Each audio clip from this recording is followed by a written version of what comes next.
அருமை குழந்தைகளே, இன்றைக்கி நம்ம பார்க்க போகிற கதை என்னன்னு பார்த்தீங்கன்னா, அதிசய இளவரசியும் அற்புத இளவரசனும். இது 7 பார்ட்டாக வரப்போகுது, அதாவது 7 வீடியோவாக வரப்போகுது. அதனால் நீங்கள் வரிசையாக பார்க்கணுன்னு நினச்சிங்கன்னா இந்த சேனலை சப்ஸ்கிரைப் பண்ணி வச்சுக்கோங்க. அப்போது அடுத்தடுத்த வீடியோ வரும்போது உங்களுக்கு ஈஸியாக பார்க்க முடியும். சரியா குழந்தைகளே? இப்போ வாங்க கதைக்குள்ளே போகலாம். முன்னொரு காலத்தில் வேங்கி நாட்டை ஆண்ட அரசருக்கு 3 மகன்கள் இருந்தனர். அவர்கள் மூவரும் பெரியவர்களாக ஆனதும் மன்னர் அவர்கள் மூவரையும் அழைத்து, மைந்தர்களே, எனக்கும் வயதாகி கொண்டே வருவதால் உங்களுக்கு சீக்கிரமே திருமணம் செய்து வைக்க விரும்புகிறேன் என்றார். தந்தையை, உங்கள் விருப்பம் என்னவோ அப்படியே செய்யுங்கள். நாங்கள் யாரை மணந்து கொள்ள வேண்டும் என்று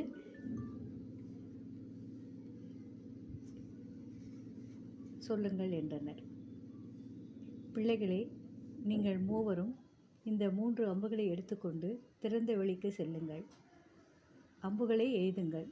அது எங்கே போய் விழுகின்றனவோ அங்கே உங்களுக்குரிய மணப்பெண்கள் இருப்பார்கள் என்று மன்னர் பதிலளித்தார். இளவரசர்கள் மூவரும் தந்தையை வணங்கி விடை பெற்று கொண்டு ஆளுக்கு ஒரு அம்பை எடுத்துக்கொண்டு திறந்த வெளிக்கு சென்றனர். அங்கே அவரவர் தன் அம்புகளை எய்தினர். மூத்த இளவரசனுடைய அம்பானது ஒரு அமைச்சர் வீட்டு வெளிமுற்றத்தில் போய் விழுந்தது. அதை அமைச்சர் மகள் எடுத்து வைத்து கொண்டார். 2வது இளவரசனுடைய அன்பு ஒரு பணக்கார வியாபாரியோட வீட்டில் போய் விழுந்தது. அதை அவளோட மகள் எடுத்து வைத்து கொண்டார். கடைசி இளவரசனுடைய அம்பு உயர தாவி தாவி அங்கும் இங்கும் அப்படியே பறந்து சென்றது. அதை அவன் எங்கே எல்லாமோ தேடி அலைந்தான். கடைசியில் ஒரு குளக்கரைக்கு வந்து தன் தந்தைக்கு என்ன பதில் சொல்வது என்ற கவலையுடன் சோர்வாக அமர்ந்து கொண்டான். அப்பொழுது ஏதோ சத்தம் கேட்கவே சட்டென்று திரும்பி பார்த்தான். அவனுடைய அம்பை வாயில் கவிக்கொண்டு ஒரு தவளை அங்கே உட்கார்ந்திருந்ததைக் கண்டு அவன் மிகவும் வியப்படைந்தான். அந்த தவளையிடம் சென்று, தவளையே தவளையே, என்னுடைய அம்பை எனக்கு தருகிறாயா என்று கேட்டான். தருகிறேன், ஆனால் ஒரு நிபந்தனை என்றது தவளை. என்ன என்று கேட்டான் இளவரசன். நீ என்னை திருமணம் செய்து கொள்ள வேண்டும் என்றது தவளை.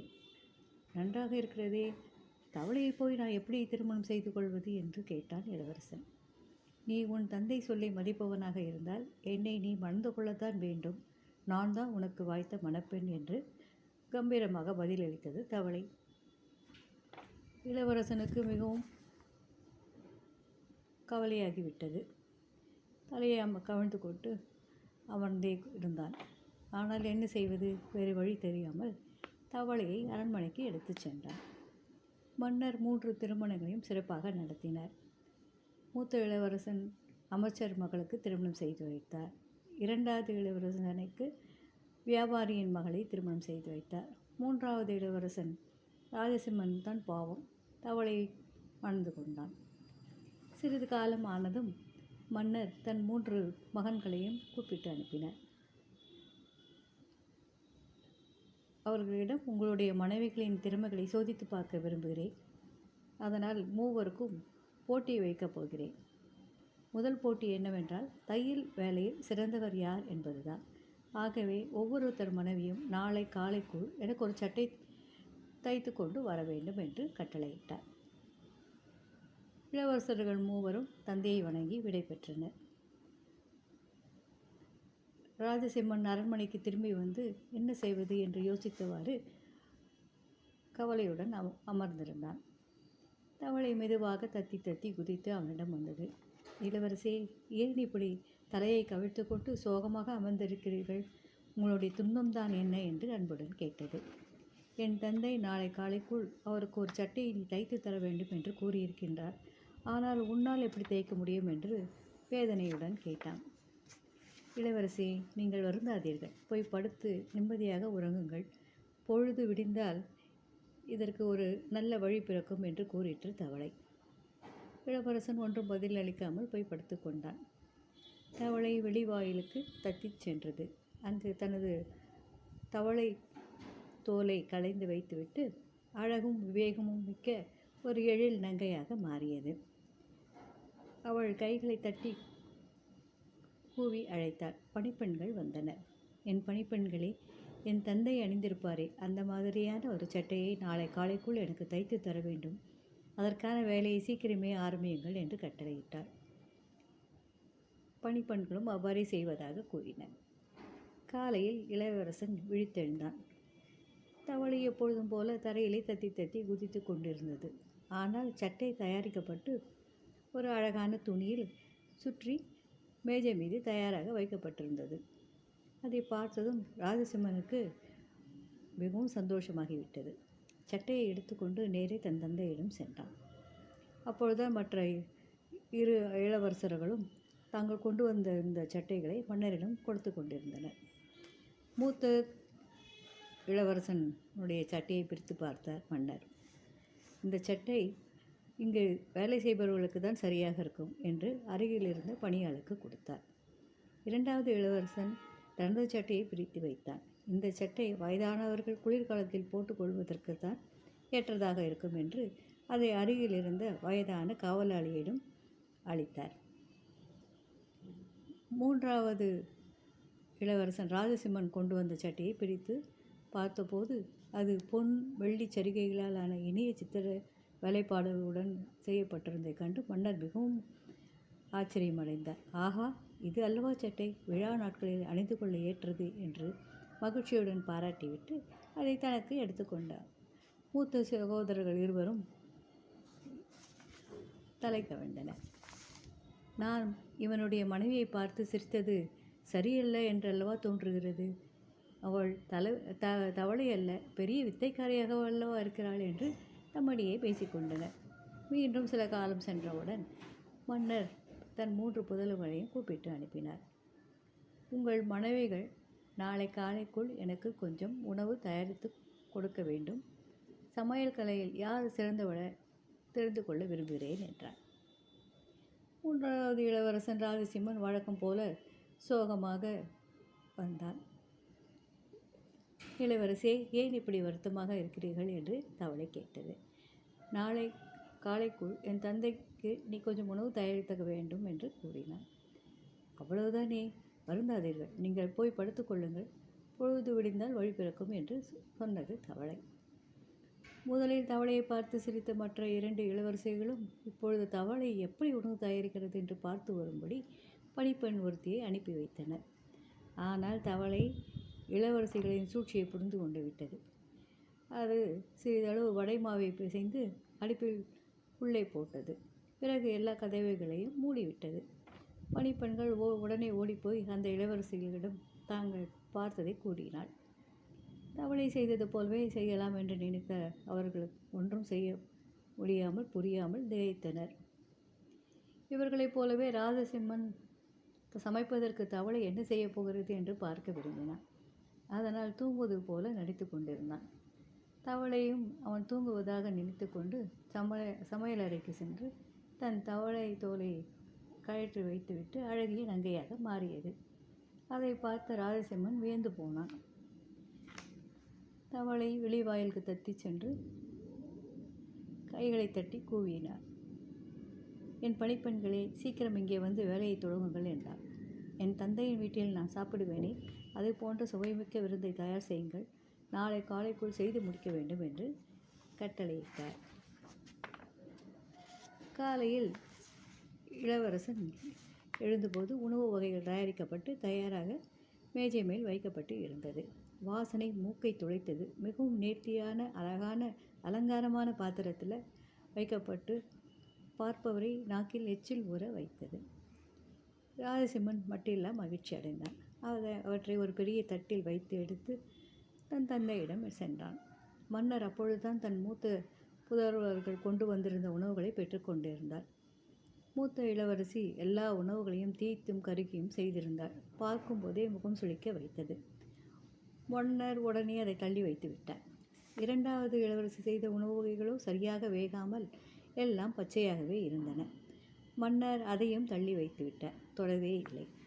ஆனால் மூன்றாவது இளவரசன் கொண்டு வந்த உணவு வகைகளை பார்த்து மிகவும் மகிழ்ச்சியுற்று, இது அல்லவா சுவையான சமையல், விழா நாட்களில் சாப்பிடத்தக்கது என்று பூரிப்படைந்து எல்லாவற்றையும் விருப்பமுடன் உண்டார். பிறகு மன்னர் 3 புதல்வர்களையும் மறுநாளன்று அவரவர் மனைவிகளுடன் விருந்துக்கு வருமாறு அழைத்தார். இப்பொழுது இளவரசன் ராஜசிம்மனுக்கு மிகவும் கவலை அதிகமாகிவிட்டது. தவளை தத்தி தத்தி குதித்து இளவரசனின் அருகே வந்தது. இளவரசியே, ஏன் இப்படி இருக்கிறீர்கள்? உங்கள் மனம் வருந்துபடி உங்கள் தந்தை ஏதாவது சொல்லிவிட்டாரா? என்ன விஷயம்? என்னால் முடிந்தால் தீர்த்து வைக்கிறேன் என்று அன்புடன் கேட்டது. தவளையை வருந்தாமல் நான் என்ன செய்வேன் என்று புலம்பினான் இளவரசன். மன்னர் அவர் அளிக்கும் விருந்துக்கு நான் உன்னையும் அழைத்து வர வேண்டும் என்று கூறியிருக்கிறார். எப்படி நான் உன்னை மற்றவர்கள் முன்னால் அழைத்து செல்வது என்று திக்கித்து நிறைவாறு கூறினான். இளவரசே, வருத்தப்படாதீர்கள் என்று கூறிய தவளை சிறிது நேரம் யோசித்தது. பிறகு இளவரசனை நோக்கி, விருந்துக்கு நீங்கள் முதலில் தனியாக போங்கள், பின்னர் நான் வந்து உங்களுடன் சேர்த்து கொள்கிறேன். அப்பொழுது பெரும் இடி சத்தமும் மின்னலும் தோன்றும். நீங்கள் பயப்படாதீர்கள். என்ன சப்தம் என்று மற்றவர்கள் உங்களை கேட்டால் என்னுடைய தவளை கோச் வண்டியில் வந்து கொண்டிருக்கிறது என்று சொல்லுங்கள் என்று கூறிவிட்டு சென்றது. அதேபோல இளவரசர் ராஜசிம்மன் தனியாகவே விருந்துக்கு சென்றான். அவனுடைய மூத்த சகோதரர்கள் இருவரும் தம் மனைவிகளுடன் வந்திருந்தனர். அவர்களுடைய மனைவிகள் மிக சிறந்த உடைகளை அணிந்து விலையுயர்ந்த ஆபரணங்களை அணிந்து தேவதைகளைப் போல காட்சியளித்தாங்க. இவர்கள் நால்வரும் ராஜசிம்மன் தனியாக வருவதை பார்த்து கேலி செய்தனர். மனைவியுடன் வராமல் ஏன் தனியாக வந்திருக்கிறாய் என்று அவர்களை கேட்டனர். மனைவியை ஒரு சிறிய துணியில் வைத்து எடுத்து வந்திருக்கலாமே, எங்கே போய் இப்படி ஒரு அழகான மனைவியை கண்டுபிடித்தாய்? எல்லா குளக்கரைகளையும் நேரடி தேடி தேடி அலைந்தாயா என்று பலவாறு கேலி பேசி எள்ளி நகையாடினர். அதற்குள் மன்னர் வரவே எல்லோரும் மரியாதை நிமித்தமாக எழுந்து நின்றனர். பிறகு மன்னரும் இளவரசர்களும் அவர்களுடைய மனைவிகளும் மற்றும் விருந்தினர்களும் உணவு உண்ண அமர்ந்தனர். அப்பொழுது திடீரென பெருத்த இடியோசியும் கண்ணை பறிக்கும் மின்னலும் தோன்றியது. அப்படியே அரண்மனையை அதிர்ந்து ஆடிற்று. விருந்தினர்கள் திடுக்கிட்டு தங்களுடைய இருக்கைகளிலிருந்து துள்ளி எழுந்தனர். ஆனால் ராஜசிம்மன் அவர்களை நோக்கி, விருந்தினர்களே, பயப்படாதீர்கள். என்னுடைய தவளை மனைவிதான் கோச் வண்டியில் வந்து கொண்டிருக்கிறார். தயவுசெய்து அமருங்கள் என்று கேட்டுக்கொண்டார். அப்பொழுது அரண்மனை வாசலில் 6 வெள்ளை குதிரைகள் பூட்டிய பொன்னிற கோச் வண்டி ஒன்று வந்து நின்றது. அதிலிருந்து எழில் ஓவியம் போல உலகத்தில் இவ்வளோ ஒரு அழகான பெண் இருக்கிறாளா என்று மற்றவர்கள் வியக்கும் வண்ணம் ஒரு இளவரசி இறங்கினாள். அவள் நீலவானத்தின் வண்ணத்தில் உடை அணிந்திருந்தாள். அவற்றில் நட்சத்திரங்கள் பதிக்கப்பட்டிருந்தது. நெற்றியில் பிறைச்சந்திரனை அணிகலனாக அணிந்திருந்தாள். அவளுடைய அழகை நேரில் கண்டு வியக்கலாமே தவிர வார்த்தைகளால் வர்ணிக்க முடியாது. அவள் நேரடியாக ராஜசிம்மனின் அருகில் வந்து அவன் கையை பிடித்து கொண்டு உணவு உண்ண அழைத்து சென்றாள். அதை பார்த்ததும் மற்ற எல்லோரும் அவர்களை பின்தொடர்ந்தனர். பின்பு விருந்தினர்கள் உண்டும் அருந்தியும் களிப்புறத் துவங்கினர். அப்பொழுது தவளை இளவரசி பழரசம் அருந்தியதும் அடியில் எஞ்சிருந்த பழரசத்தை தனது உடையின் இடது கையினுள் ஊற்றிக்கொண்டாள். மற்றும் இறைச்சி வகைகளையெல்லாம் உண்டபின் எலும்புகளை உடையின் வலது கையினுள் போட்டுக்கொண்டாள். அவள் செய்வதை பார்த்து கொண்டிருந்த மூத்த புதல்வர்களின் மனைவிகளும் அதே போலவே செய்தனர். யாவரும் உணவு உண்டனர், பழம் ரசம் அருந்தினர். பிறகு நடனமாடும் நேரம் வந்தது. அப்போது தவளை இளவரசி ராஜசிம்மனின் கைகளை பிடித்து கொண்டு நடனமாட ஆரம்பித்தாள். அவள் சுழன்று சுழன்று ஆடுவதைக் கண்டு விருந்தினர்கள் கைத்தட்டி பாராட்டி வியந்தனர். தவளை இளவரசி தன் இடக்கையை வீசியாட்டினாள். அப்பொழுது அவள் உடையினில் ஊற்றிய பழரசம் தெறித்து குளமாக மாறியது. பிறகு தனது வலது கையை வீசினாள். அதில் அவள் போட்டிருந்த எலும்பு துண்டுகள் எல்லாம் தெறித்து அழகிய அன்னங்களாக மாறி குளத்தினுள் நீந்தின. அதை பார்த்த மூத்த இளவரசர்களினுடைய மனைவிகளும் அதை போலவே செய்தனர். ஆனால் பாவம், பரிதாபம், விருந்தினர்களின் முகங்களில்தான் அவர்கள் எடுத்து வைத்த எலும்புகளும் பழரசமும் தெறித்து விழுந்தன. அதனால் மன்னர் மிகவும் கோபமடைந்து அவர்கள் இருவரையும் அந்த இடத்தை விட்டு போகுமாறு கட்டளையிட்டார். அதற்குள் 3ஆம் இளவரசன் ராஜசிம்மன் யாருக்கும் தெரியாமல் நழுவி தன் அரண்மனைக்கு ஓடி சென்று தவளை சட்டையை அவசரமாக நெருப்பிலிட்டு எரித்தான். அப்பொழுதுதான் அவள் தவளையாக மீண்டும் மாறாமல் அப்படியே இந்த அழகான உருவத்திலேயே இருப்பாள் என்று நினைத்தான். பின்னாலே ஓடி வந்த தவளை இளவரசி அதைக் கண்டு மிகவும் வருத்தமடைந்தாள். இளவரசே, என்ன காரியம் செய்துவிட்டீர்கள்? இன்னும் சிறிது காலம் பொறுத்திருந்தால் இந்த உருவத்துடனே வாழ்நாள் முழுதும் வாழ்ந்திருப்பேனே. அதற்குள் அவசரப்பட்டு விட்டீர்களே.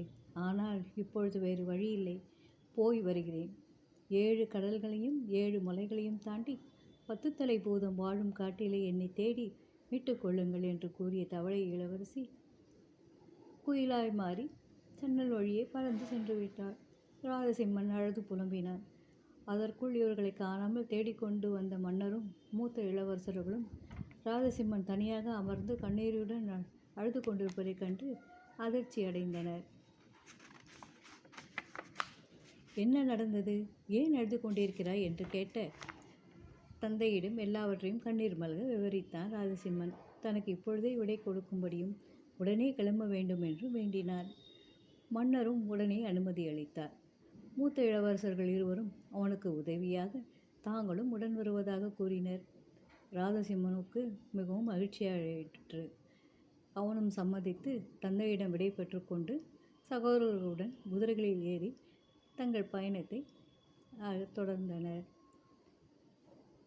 மீண்டும் அடுத்த வீடியோவில் சந்திக்கலாம் குழந்தைகளே.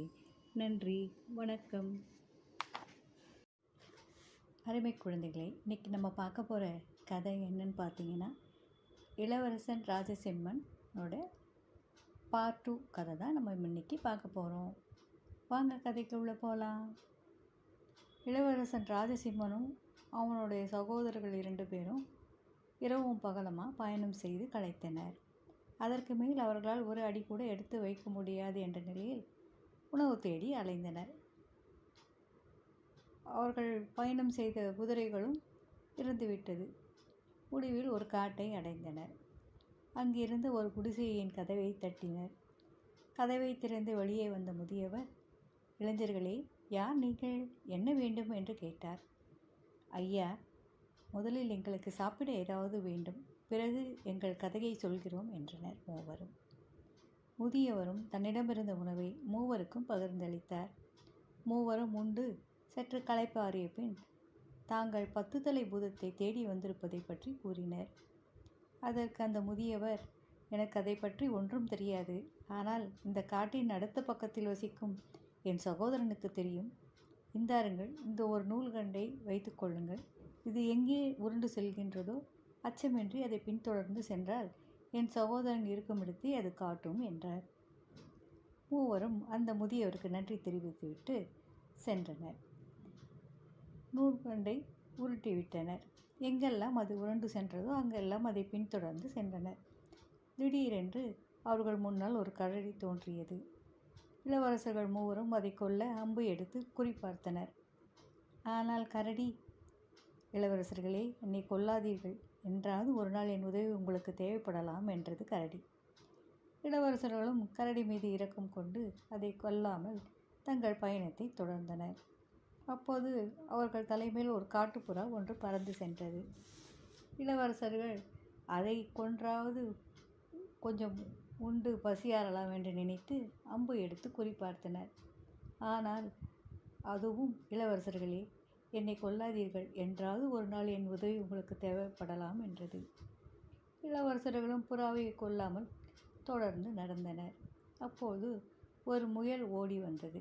மூவரும் அம்பு எய்தி அதை கொல்லப் போனார்கள். ஆனால் முயல், இளவரசர்களே, என்னை கொல்லாதீர்கள், என்றாவது ஒரு நாள் என் உதவி உங்களுக்கு தேவைப்படலாம் என்று சொல்லிற்று. சரி என்று அதையும் கொல்லாமல் ஒரு நதிக்கரையை அடைந்தனர். அங்கே ஒரு பெரிய மீன் கரையின் மேல் மூச்சு திணறிக்கொண்டு படுத்து கிடந்தது. இவர்களை கண்டதும், இளவரசர்களே, கொஞ்சம் இரக்கம் காட்டி என்னை தூக்கி தண்ணீரில் போடுங்களே என்று கெஞ்சியது. இளவரசர்களும் அதை தூக்கி தண்ணீரில் போட்டுவிட்டு தங்கள் பயணத்தை தொடர்ந்தனர். முடிவில் நூற்கண்டு காட்டின் எல்லையை தாண்டி ஒரு குடிசையின் முன் நின்றது. அந்த குடிசை 2 குச்சியின் மீது சுழன்று கொண்டிருந்தது. குடிசையே, குடிசையே, எங்களுக்காக சற்று நேரம் நிற்பாயாக. முன்னொரு காலத்தில் நீ நின்ற முன்புறம் என்னையும் பின்புறம் காட்டையும் பார்க்க நிற்பாயாக என்று ராஜசிம்மன் கூறினான். குடிசையையும் சுற்றுவதை நிறுத்தி தனது முன்பக்கம் இளவரசர்களையும் பின்பக்கம் காட்டையும் பார்க்க திரும்பி நின்றது. இளவரசர்கள் கதவை தட்டினர். கதவை திறந்து கொண்டு ஒரு வயதானவர் வந்தார். முகம் அதிக சுருக்கத்துடன் இருந்தது. தன் இடுங்கிய கண்களால் அவர்களை பார்த்து, யார் நீங்கள்? எதற்காக கதவை தட்டினீர்கள் என்று கேட்டார். உங்கள் சகோதரர் தான் எங்களை இங்கே அனுப்பி வைத்தார். நாங்கள் 10 தலை பூதத்தை தேடி வந்துள்ளோம் என்று கூறினார். நல்லது இளைஞர்களே, ஆனால் அதற்கு 2 சகோதரர்கள் இருக்கிறார்கள். அவற்றை கொன்றால்தான் 10 தலை பூதத்தையே நீங்கள் நெருங்க முடியும். ஆனால் அவற்றுடன் போரிட அம்புகள் ஏற்றவை அல்லவே. 2 இரும்பு உருக்காலான போர் வாட்கள் அல்லவா வேண்டும் என்று கூறினார் முதியவர். பெரியவரே, போர் வாட்களுக்கு நாங்கள் எங்கே போவது என்றனர். இளைஞர்களே, நீங்கள் கவலைப்படாதீர்கள். அதை நான் சொல்கிறேன். நேராக போகுங்கள். ஒரு பெரிய மலை வரும். அந்த மலையில் ஒரு பெரிய குகை இருக்கிறது. குகையின் வாய் ஒரு பெரும் பாறையால் மூடப்பட்டிருக்கும். பாறையை நகர்த்தி விட்டு உள்ளே செல்லுங்கள். அங்கே உங்களுக்கு வேண்டிய போர்வாட்களை காண்பீர்கள் என்று கூறியதுடன் தன்னிடமிருந்த மிக சிறந்த குதிரைகளை அவருக்கு பரிசளித்தார். இளவரசர்கள் மூவரும் பெரியவருக்கு நன்றி தெரிவித்துவிட்டு நேராக மலையை நோக்கி சென்றனர். அங்கே சென்றதும் பாறையால் மூடப்பட்டிருந்த ஒரு பெரிய குகையை கண்டனர். சகோதரர்கள் அந்த பாறையை நகர்த்தி வைத்துவிட்டு குகையில் நுழைந்து பார்த்தால் அங்கே எல்லா வகையான ஆயுதங்களும் கணக்கின்றி குவிந்திருந்தன. அவர்களுக்கு மிகவும் சந்தோஷமாகிவிட்டது. நல்ல ஒரு போர்வாளாக ஆளுக்கொன்று எடுத்துக்கொண்டு தம் பயணத்தை தொடர்ந்தனர். பெரியவர் நமக்கு மிகப்பெரிய உதவி செய்திருக்கின்றார். இந்த போர்வாட்கள் ஏந்தி சென்றால் போரிடுவது பன்மடங்கு எளிதாக இருக்கும். பெரியவருக்கு நாம் நன்றியுடையவர்களாக இருக்க வேண்டும் என்று கூறிக்கொண்டனர். எங்கும் நிற்காமல் பெரியவர் கொடுத்த குதிரைகளில் ஏறி தொடர்ந்து பயணம் செய்து முடிவில் ஒரு கிராமத்தை அடைந்தனர். சுற்றிலும் பார்த்தார்கள். யாருமே கண்ணில் படவில்லை. எல்லாமே எரிந்து சாம்பலாக்கப்பட்டிருந்தன. ஒரே ஒரு குடிசை மட்டும்தான் எரிக்கப்படாமல் எஞ்சியிருந்தது. சகோதரர்கள் அந்த குடிசைக்கு சென்றனர். உள்ளே ஒரு கிழவி முனைகையவாறு படுத்திருக்க கண்டார்கள். பாட்டி, இன்றிரவு நாங்கள் இங்கே தங்கிக் கொள்ளலாமா என்று கேட்டனர். நீங்கள் எங்கே சென்று கொண்டு இருக்கிறீர்கள் என்று பாட்டி திருப்பி கேட்டாள். நாங்கள் கருமுந்திரி ஆற்று பாலத்திற்கு போகப் போகின்றோம். என் மனைவி தவளை இளவரசி எழிலரசியை சிறை வைத்திருக்கும் 10 தலை பூதத்துடன் போர் புரிந்து அவளை மீட்கப் போகின்றோம் என்று இளவரசன் ராஜசிம்மன் பதிலளித்தான்.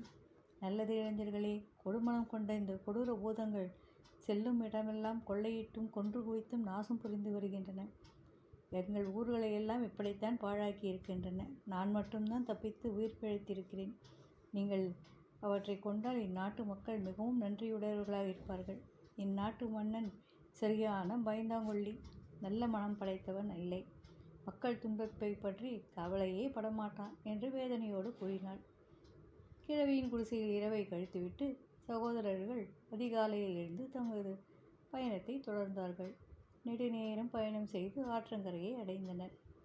ஆற்றங்கரையிலே உடைந்த போர்வாட்களும் அம்புகளும் மனிதர்களுடைய எலும்புகளும் சிதறி கிடந்தன. அங்கே ஒரு காலி குடிசை இருந்தது. அந்த குடிசையிலேயே தங்குவதென்று முடிவு செய்து கொண்டனர். இளவரசன் ராஜசிம்மன் தன் சகோதரர்களை பார்த்து, நெடுந்தொலைவு கடந்து நாம் அறியாத ஒரு நாட்டிற்கு வந்திருக்கிறோம். இங்கே நாம் விழிப்புடன் இருக்க வேண்டும். ஒவ்வொரு சிறு ஓசையும் கவனித்து கேட்க வேண்டும். பூதங்கள் நமக்கு தெரியாமல் பாலத்தை தாண்டி வராமல் இருக்கும் பொருட்டு நம் யாராவது ஒருவர் மாற்றி ஒருவர் காவல் புரிய வேண்டும் என்று கூறினான். முதலிரவில் மூத்த சகோதரன் காவலுக்கு சென்றான். ஆற்றங்கரை வழியே நடந்து சென்று ஆற்றுக்கு அப்பால் அங்கு உற்று பார்த்தான். எங்கும் அமைதியாக இருந்தது. யாரையும் காணவில்லை. ஓசை எதுவும் கேட்கவில்லை. ஆகவே புதர் ஒன்றுக்கு அடியில் படுத்து கொண்டான். உடனே தூக்கத்தில் ஆழ்ந்து பலமாய் குரட்டை விட ஆரம்பித்தான். ஆனால் குடிசைக்குள் படுத்திருந்த ராஜசிம்மனுக்கு தூக்கம் வரவில்லை. கனப்பொழுது கூட அவன் கண் மூடவில்லை. நள்ளிரவு ஆனதும் தனது போர்வாளை எடுத்து இடுப்பில் சுருக்கி கொண்டு ஆற்றுக்கு வந்து சுற்றிலும் பார்த்தான். புதருக்கு அடியில் தன் சகோதரன் உறங்குவதைக் கண்டு ஆனால் அவனை எழுப்பாமல் தானே காவல் புரிய தொடங்கினான். திடீரென்று ஆற்று வெள்ளம் குமிழிட்டு பொங்கிற்று. காற்று வேகமாக வீசியது. மரங்கள் வேகமாக ஆடியது. அதில் இருந்த பறவைகள் கீச்சிட்டு கூவத் தொடங்கின. அப்போது 3 தலை பூதம் கருப்பு நிற குதிரையிலே சவாரி செய்து வந்தது. பாலத்தின் நடுவே வந்ததும் அது வந்த குதிரைக்கு கால் இடறியது. பூதத்தின் தோளில் இருந்த காகத்தின் சிறகுகள் படபடத்தன. பூதத்தின் பின்னால் ஓடி வந்த கருநாய்க்கு முடிகள் குத்திட்டு நின்றன. 3 தலை பூதம், குதிரையே, உனக்கு ஏன் கால் இடறுகிறது? கருங்காகமே, உனக்கு ஏன் சிறகுகள் படபடக்கின்றன? கருநாயே, உனக்கு ஏன் முடிகள் குத்திட்டு நிற்கின்றன என்று கேட்டது. எங்களை அழிக்கக்கூடிய இளவரசன் பிறந்து விட்டதாக உணர்கிறீர்களா என்ன? அவன் இன்னும் பிறக்கக்கூட இல்லையே. அப்படியே பிறந்திருந்தாலும் எனக்கு அவன் ஒரு பொருட்டாவானா? அவனை நான் ஒரே கையால் பிடித்து இன்னொரு கையால் நசுக்கி போட்டு விடுவனே என்றது. இதை கேட்டதும் இளவரசர் ராஜசிம்மன் பாலத்தின் அடியிலிருந்து வெளியே வந்தான். கொடுமணம் கொண்ட குளிர பூதமே, அதற்குள் கொக்கரிக்காதே. நான் எப்படிப்பட்ட இளைஞன் என்பது தெரியாது உனக்கு. அதற்குள் என்னை ஏளனம் செய்ய முற்படாதே. என்னோடு முதலில் போரிட்டுப்பார். அதற்கு பின் யார் பலம் பெரியதென்று பார். எதிராளியை மண்ணை கவை வைப்பவரே பெருமைப்பட்டு கொள்ளட்டுமே என்று கூறினான்.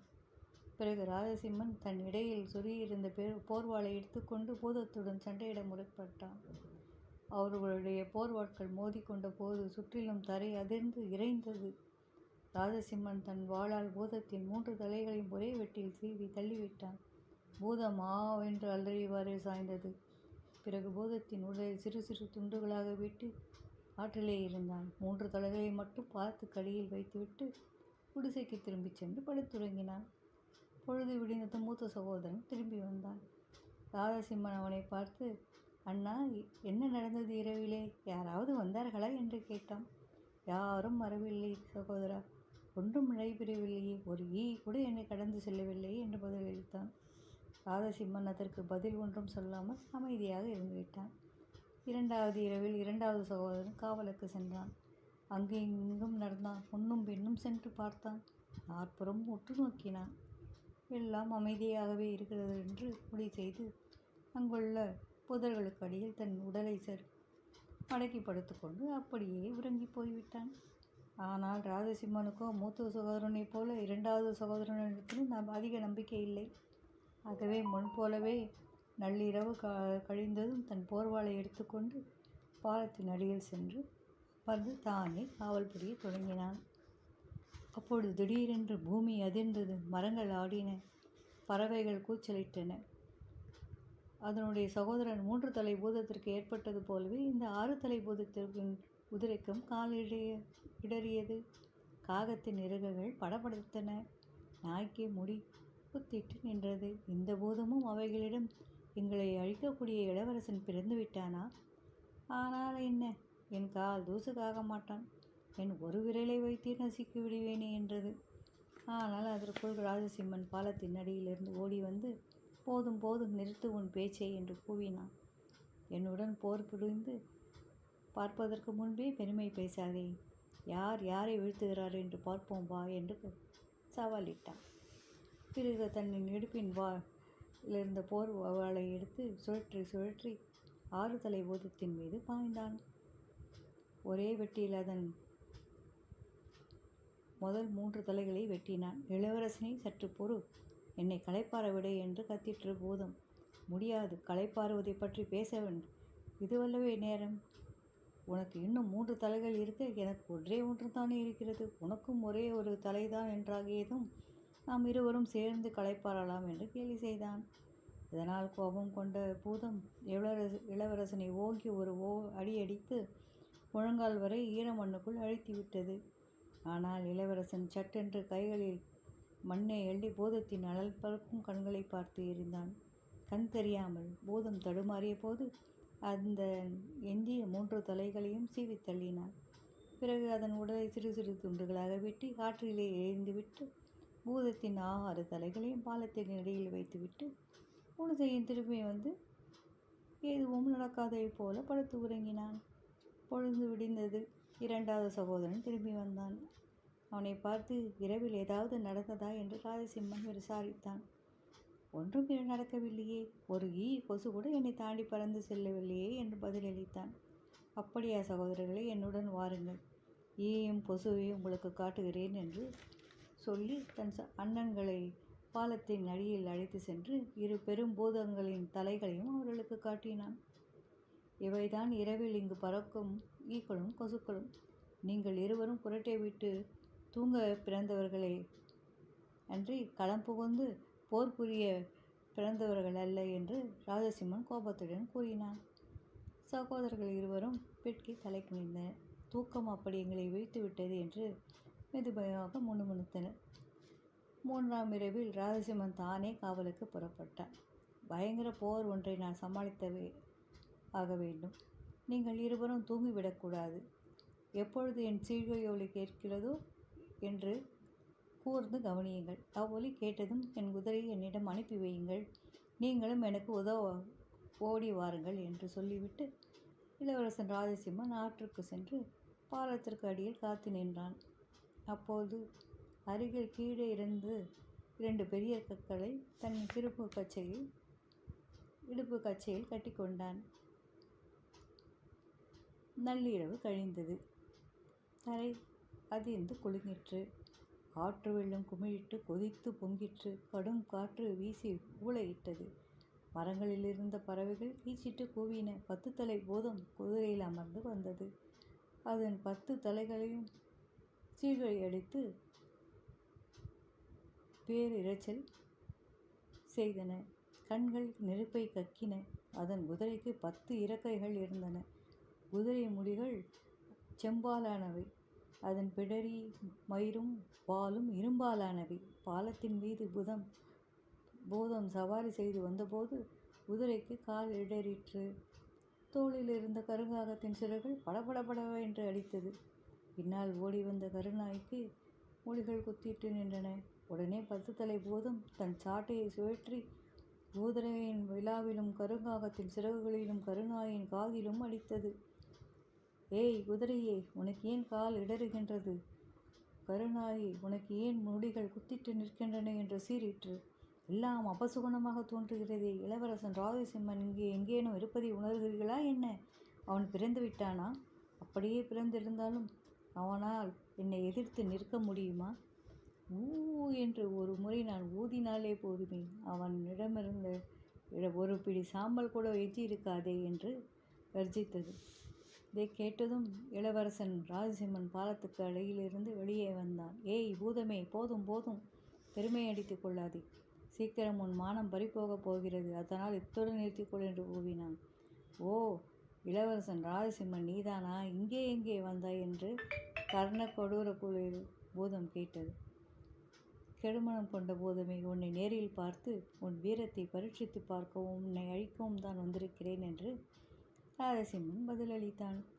என் தீரத்தை பரீட்சித்து பார்க்க வந்திருக்கும் ஆளை பார்த்தாயா? என் முன்னே நீ ஒரு கொசுருக்கு சமமானவன் என்று ஏளனம் பேசியது பூதம். உடனே ராஜசிம்மன், உனக்கு கதை சொல்லவும் உன்னிடம் கதை கேட்கவும் வரவில்லை. கேடுகட்ட பூதமே, உன்னுடன் போர் புரிந்து உன்னை ஒடித்து கட்டி என் மனைவி எழிலரசியையும் உன் கொடுமையிலிருந்து நாட்டு மக்களை விடுவிக்குமே வந்திருக்கிறேன் என்று கூறினான். ராஜசிம்மன் தன் கூர்மையான போர்வாளை சுழற்றியவாறு பாய்ந்து பூதத்தின் தலைகளில் 3 சீவி தள்ளினார். ஆனால் பூதமோ அவை கீழே விழும் சட்டென்று தாவி பிடித்து தனது விரலில் நெருப்பை வரவைத்து அதை தன் தலைகளை தன் கழுத்துகளில் வைத்து அழுத்திற்று. உடனே அந்த தலைகள் ஒருபோதும் துண்டிக்கப்படாதவை போல கெட்டியாக கழுத்துக்களுடன் ஒட்டி கொண்டு விட்டன. ஆனால் இதற்குள் ராஜசிம்மனின் நிலை மிகவும் பரிதாபத்துக்கு உரியதாக ஆகிவிட்டது. ஏனெனில் பூதம் தான் மிகவும் பலமாக செய்த சீழ்கை ஒலியின் சத்தத்தினால் அவனுக்கு காது செவிடாகும்படி செய்தது. தன் நெருப்பு மூச்சால் அவனை சுட்டது. தீப்பொறிகள் அவன் மீது பொழிந்தது. மண்ணுக்குள் அவனை முழங்கால் வரை அழுத்திவிட்டது. இளவரசனை, சற்று களைப்பாறு கொள்கிறாயா என்று கேலியாக கேட்டது பூதம். களைப்பாறுதலை பற்றி பேசாதே. சளைக்காமல் வெட்டி தள்ளு, குத்தி வீழ்த்து, இதுதான் எனக்குரிய ஒரே வழியே. அப்படி சொல்லி அவன் பலமாய் கத்தியவாறு தன் இடுப்பு கச்சையில் இருந்த ஒரு பெரிய கல்லை எடுத்து தன் அண்ணன்கள் இருந்த குடிசின் மீது விட்டெறிந்தான். அது ஜன்னல் கதவை உடைத்து கொண்டு உள்ளே விழுந்தது. ஆனால் அவர்கள் இருவரும் விழிக்காமல் தூங்கிக்கொண்டே இருந்தார்கள். அவர்கள் காதில் எதுவும் விழவில்லை. பிறகு ராஜசிம்மன் தன் முழு பலத்தையும் திரட்டி மண்ணிலிருந்து வெளிவந்து தன் போர்வாளை சுழற்றி பூதத்தின் தலைகளில் 5 வெட்டி எறிந்தான். ஆனால் பூதமோ உடனே அவற்றை பிடித்து தன் கைகளில் நெருப்பை வரவழைத்து தன் கழுத்துகளில் மீண்டும் ஒட்டி கொண்டு விட்டது. பிறகு அது ராஜசிம்மனின் மீது மோதி அவனை இடுப்பு அளவிற்கு ஆற்று மணலில் அழுத்திற்று. அப்பொழுது ராஜசிம்மன் தன்னுடைய அபாய நிலையை உணர்ந்தான். தன் இடுப்பு கச்சையில் இருந்த மற்றொரு கல்லை தூக்கி குடிசை மீது விட்டெறிந்தான். அது கூரையை உடைத்து கொண்டு உள்ளே விழுந்தது. அப்பொழுதும் அவன் அண்ணங்கள் இருவரும் தூங்கிக் கொண்டிருந்தனர். அவர்கள் காதில் எதுவும் விழவில்லை. ராஜசிம்மன் 3ஆம் முறையாக பூதத்தின் மீது பாய்ந்து அதன் 7 தலைகளையும் வெட்டெறிந்தான். ஆனால் பூதம் அவற்றையும் பிடித்து தன் கழுத்துகளோடு மீண்டும் பழையது போலவே ஒட்டி கொண்டு விட்டது. ராஜசிம்மன் மீது அது பாய்ந்து அவனை கழுத்து அளவிற்கு ஈரமண்ணில் அழுத்திற்று. ஆனால் அதற்குள் ராஜசிம்மன் தன் அருகில் இருந்த மரக்கட்டையை எடுத்து குடிசை மீது வீசி அடித்தான். அது மோதிய வேகத்தில் குடிசையை குலுங்கிற்று. தகர்ந்து தரையிலேயே விழுந்துவிடும் போல ஆடியது. அதன் பிறகுதான் சகோதரர்களுக்கு விழிப்பு வந்தது. சிறிது காலமே பழகினாலும் ராஜசிம்மனுடைய குதிரையான அவன் ஆபத்தில் இருப்பதை உணர்ந்து ஆவேசமாக கனைத்தது. அது கட்டியிருந்த சங்கிலியை அறுத்து கொண்டு ஓட முண்டி துடித்த சப்தம் அவர்கள் காதில் விழுந்தது. இருவரும் வெளியே ஓடி வந்து குதிரையை அழித்து விட்டனர். அதன் பின்னால் தாங்களும் ஓடினர். ராஜசிம்மனின் குதிரை அவனை நோக்கி பாய்ந்து ஓடியது. பூதத்தை தன் பின்னங்கால்களை உதைக்க முற்பட்டது. பூதம் ஊவென்று கத்தியவாறு குதிரையின் மீது தீப்பொறிகளை பொழிய முற்பட்டது. ஆனால் ராஜசிம்மன் மண்ணுக்கு அடியிலிருந்து வெளியே வந்து அவசரமாக தன் கையில் உள்ள நெருப்பு பொழியும் ஆட்காட்டி விரலை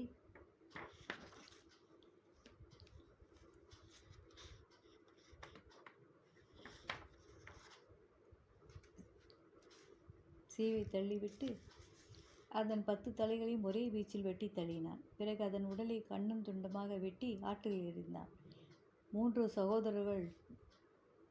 சகோதரர்கள் இருவரும் அப்பொழுது அவனிடம் ஓடி வந்தனர். ராஜசிம்மனுக்கு அவர்களை பார்த்ததும் மிகவும் கோபம் வந்தது. என்ன இப்படி செய்து விட்டீர்கள்? இப்படியா தூங்குவார்கள்?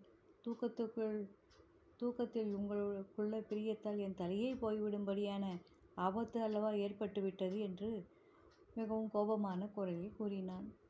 சகோதரர்கள் இருவரும் ராஜசிம்மனிடம் மன்னிப்பு கேட்டு அவனை குடிசைக்கு அழைத்து சென்று அவனுக்கு உண்ண உணவும் அருந்த பானமும் அளித்து அவனை தூங்க வைத்தனர்.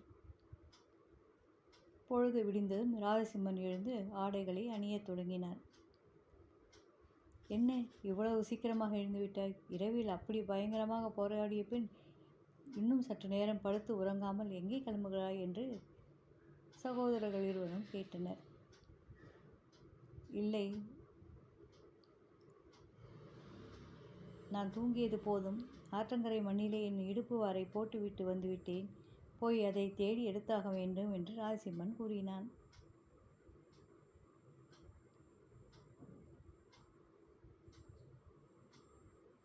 அவன் ஆற்றங்கரைக்கு சென்று இடுப்பு வாரை கண்டுபிடித்தானா? அதற்கு மேல் என்ன செய்ய போகிறான் என்பதை பற்றி அடுத்த கதையில் பார்ப்போம். நன்றி, வணக்கம்.